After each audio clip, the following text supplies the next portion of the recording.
Hi friends, வாங்க நம்ம வீட்டில் என்ன லன்ச்சுன்னு பார்க்கலாங்க. மதியம் சுட சுட சாப்பாடுங்க. எப்பயும் போல தான் ரைஸ் வச்சாச்சு.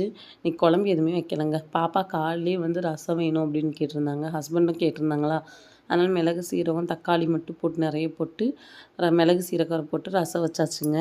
உங்களுக்கு ரசம் பிடிக்குமா அப்படின்றதையும் கமெண்ட்டில் சொல்லுங்கள். எங்கள் பாப்பாவுக்கு எல்லாருக்குமே ரசம் ரொம்ப பிடிக்குங்க.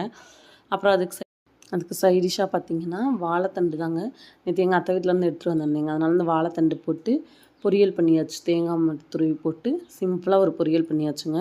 இந்த வாழை மட்டும்தாங்க பார்த்தீங்கன்னா, அது இலையாக இருக்கட்டும், பூவாக இருக்கட்டும், காயாக இருக்கட்டும், பழமாக இருக்கட்டும், தண்டு அதோட நார் எல்லாமே உணவாக பயன்படும். எல்லாத்துக்குமே பயன்படும்.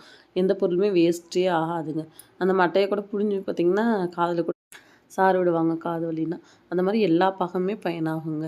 அப்புறம் பார்த்திங்கன்னா வாழைத்தண்டு பொரியல், அப்புறம் முட்டை ஆம்லேட் போட்டு கொஞ்சம் நேற்று வச்ச மாங்காய் பச்சடி இருந்துச்சுங்க.